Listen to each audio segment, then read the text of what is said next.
আসসালামু আলাইকুম বন্ধুরা, আশা করি আপনারা সবাই অনেক ভালো আছেন। তো আজকের এই ভিডিওতে আমরা কথা বলবো সনি ফোনকে নিয়ে। তো সনি কিন্তু বছর শুধুমাত্র 1 থেকে 2টা ফোন লঞ্চ করে এবং তাদের এই 1 থেকে 2টা ফোনই হয়ে যায় বিশ্বের সেরা ফোন। আর আজকের এই ভিডিওতে আমরা কথা বলবো সনি এক্সপেরিয়া প্রো আই এই ফোনটি নিয়ে। তো এই ফোনটি হতে যাচ্ছে একটি সেরা স্মার্টফোন এবং সব থেকে বেশি গুরুত্ব দেওয়া হয়েছে এই ফোনটির ক্যামেরাতে। তাছাড়া এই ফোনটি ডিসপ্লেতে ব্যবহার করা হয়েছে ওলেড প্যানেলের ডিসপ্লে, যেটি 4K রেজলিউশনের ডিসপ্লে। তো আমরা যতটুকু জানতে পেরেছি এই ফোন সম্ভবত 2022 সালে লঞ্চ হয়ে যাবে এবং এই ফোনটির ক্যামেরাতে সব থেকে বেশি আপডেটেড ফিচার অ্যাড করা হয়েছে। আপনি যদি কোনো হাই এন্ড ক্যামেরা কেনার ইচ্ছা থাকে সেক্ষেত্রে আপনি ক্যামেরা না কিনে কিন্তু এই ফোনটিও কিনতে পারেন। এই ফোনটির মধ্যে আপনারা হাই এন্ড ক্যামেরাতে যে ফিচারগুলো থাকে সেই ফিচারগুলোই পেয়ে যাবেন। তো আজকের এই ভিডিওতে আমরা আলোচনা করব সনি এক্সপেরিয়া প্রো আই এই ফোনটির মধ্যে কি কি ফিচার থাকছে এবং এই ফোনটি প্রাইস কেমন হতে পারে, A to Z বিষয় নিয়ে আমরা আজকের এই ভিডিওতে আলোচনা করব। চলুন শুরু করি। তার আগে বরাবরের মতো আপনাদের কাছে অনুরোধ থাকবে আমাদের চ্যানেলটি সাবস্ক্রাইব করে পাশে থাকা বেল বাটনটি অল করে দিবেন। তো সর্বপ্রথম কথা বলবো আমরা এই ফোনটির ডিজাইন নিয়ে। আসলে এই ফোনটির ডিজাইনে তেমন কিছুই বলার নেই। এই ফোনটির design one of the best design, যেটা আমার কাছে সব থেকে বেশি পছন্দ হয়েছে। দেন এরপর আমরা কথা বলবো এই ফোনটির ডিসপ্লে নিয়ে। তো এই ফোনটিতে আপনারা পেয়ে যাবেন 6.5 ইঞ্চি ওলেড প্যানেলের ডিসপ্লে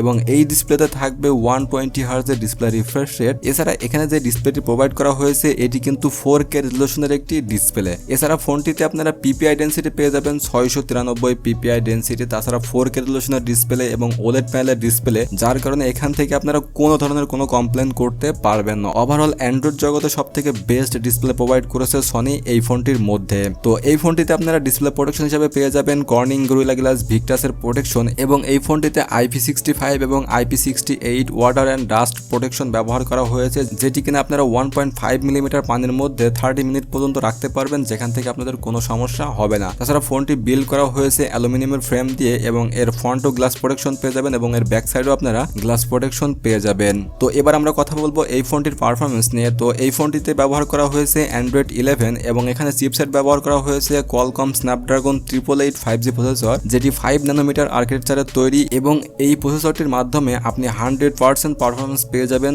যেখান থেকে আপনাদের গেমিং বলেন বা রেগুলার ইউজ বলেন যে কোনো দিক দিয়ে আপনারা একে পিছিয়ে রাখতে পারবেন না কোনোভাবেই। এবং এখানে সিপিইউ ব্যবহার করা হয়েছে অক্টোকোরের একটি সিপিইউ, যেখান থেকে আপনারা সর্বোচ্চ ক্লক স্পিড পেয়ে যাবেন 2.48 গিগাহার্টজের ক্লক স্পিড এবং এখানে জিপিইউ ব্যবহার করা হয়েছে অ্যাড্রিনো 660 জিপিইউ। ওভারঅল এসওসি সেটআপে কিন্তু বর্তমান সময়ে সবথেকে হাই এন্ড ফিচার ব্যবহার করা হয়েছে এই ফোনটির মধ্যে। তাছাড়া ফোনটিতে আপনারা র্যাম পেয়ে যাবেন 12GB এবং স্টোরেজ পেয়ে যাবেন 512GB। ওভারঅল এখানেও কিন্তু খুবই ভালো রাখা হয়েছে এবং এখানে স্টোরেজ টাইপ রাখা হয়েছে UFS 3.x এবং র্যাম টাইপ রাখা হয়েছে LPDDR5।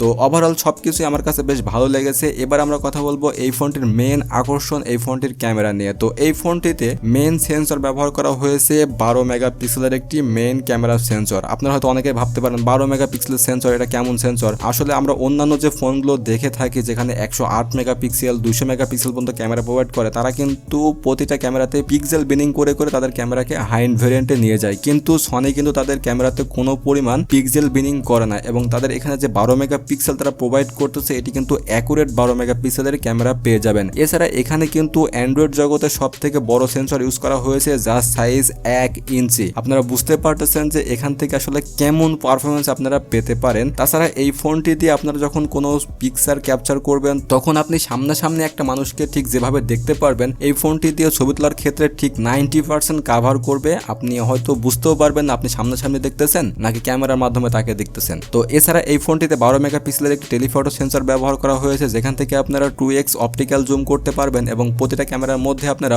OIS সাপোর্টেড পেয়ে যাবেন। তাছাড়া এই ফোনটি দিয়ে আপনারা DSLR ক্যামেরার মতো সম্পূর্ণ ফিচারগুলো এই ফোনটির মধ্যে পেয়ে যাবেন এবং এই ফোনটিতে 12 মেগাপিক্সেলের একটি আল্ট্রা ওয়াইড সেন্সর ব্যবহার করা হয়েছে এবং এখানে আল্ট্রা ওয়াইড সেন্সরটাও কিন্তু ডুয়েল পিক্সেলের ultra wide sensor. Overall camera নিয়ে আসলে বলার মতো কিছুই নেই। একটা হাই এন্ড ভেরিয়েন্টের যে ক্যামেরাতে যে ফিচার থাকে এখানে ঠিক সেই ফিচারগুলো ব্যবহার করা হয়েছে এবং এখানে প্রতিটা ক্যামেরার সেন্সরের সঙ্গে আপনারা পেয়ে যাবেন জাইস কন্ট্রোলার, অর্থাৎ আপনারা কিন্তু লো লাইটেও খুব হাই কোয়ালিটির ফটোগুলো শুট করতে পারবেন এই ফোনটির মাধ্যমে। এছাড়া ক্যামেরাতে যতগুলো ফিচার থাকে প্রত্যেকটা ফিচারই কিন্তু এই ফোনের ক্যামেরাতে দেওয়া হয়েছে এবং এই ফোনটির ক্যামেরাতে ভিডিও রেকর্ডিং করার ক্ষেত্রে আপনারা 4K 24 FPS 25 FPS 30 FPS 60 FPS এবং 120 FPS এ ভিডিও রেকর্ডিং করতে পারবেন খুব ইজিলি ভাবে। এছাড়া এই ফোনটিতে আপনারা 5 অ্যাক্সেস জাইরা বেস EIS এর সাপোর্ট পেয়ে যাবেন, যেখানেও থাকবে OIS কন্ট্রোল। ক্যামেরাতে একদম 100% দিয়েছে। ওভারঅল সবকিছু মিলে এই ফোনটির ক্যামেরাতে এত পরিমাণ ফিচার ফিচার প্রোভাইড করা হয়েছে যেগুলো আমি আপনাদেরকে বলে বোঝাতে হয়তো পারতেছি কিনা জানি না, তবে এখান থেকে আপনারা সব থেকে হাইয়েস্ট ক্যামেরা ফিচার পেয়ে যাবেন। এবং এই ফোনটি সেলফি ক্যামেরাতে 8 মেগাপিক্সেলের একটি সেলফি ক্যামেরা ব্যবহার করা হয়েছে এবং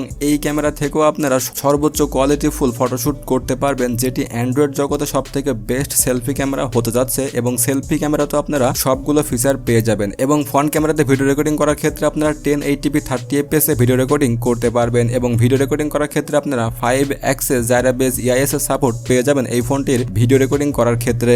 ওভারঅল এই ফোনটির ক্যামেরা নিয়ে একদমই আপনি নিশ্চিত থাকেন তো সব থেকে হাই রেজাল্ট পেয়ে যাবেন এই ফোনটির ক্যামেরা থেকে।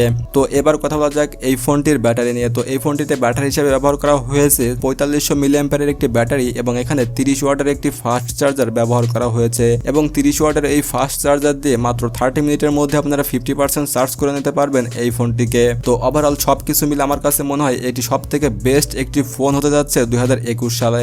তবে এই ফোনটি বাংলাদেশে আসবে কি না এবং কবে নাগাদ আসতে পারে সেই বিষয় নিয়ে আমরা এখনো পর্যন্ত কোনো তথ্য পাইনি। তবে যতটুকু জানতে পেরেছি এই ফোনটি বাংলাদেশে না আসার সম্ভাবনাই বেশি। তবে আপনি যদি এই ফোনটি কিনতে চান সেক্ষেত্রে আপনি বিদেশ থেকে এই ফোনটি কিনতে পারেন। তো আমরা যতটুকু জানতে পেরেছি এই ফোনটির ইউরো প্রাইস হতে পারে 1800 ইউরো এবং এই ফোনটি বাংলাদেশে আসলে এই ফোনটির প্রাইস হবে মিনিমাম 1,80,000 টাকার উপরে। তো ওভারঅল সবকিছু মিলে সনি এক্সপেরিয়া প্রো আই এই ফোনটি আমার কাছে সব থেকে বেস্ট একটা ফোন মনে হয়েছে। তো আপনি এই ফোনটি কিনবেন কিনা সেটি অবশ্যই আমাকে কমেন্ট করে জানাবেন এবং এই ফোনটির ফিচারগুলো আপনাদের কাছে কেমন লেগেছে অবশ্যই আমাদেরকে জানিয়ে দেবেন। তো বন্ধুরা এই ছিল আমাদের আজকের ভিডিও। তো ভিডিওটি যদি আপনার ভালো লেগে থাকে তাহলে অবশ্যই একটা লাইক দিবেন আর এরকম লেটেস্ট নতুন নতুন ভিডিও পেতে আমাদের চ্যানেলটি সাবস্ক্রাইব করে পাশে থাকা বেল বাটনটি অল করে দেবেন। তো ভালো থাকুন, সুস্থ থাকুন, দেখা হবে নেক্সট কোনো ভিডিওতে।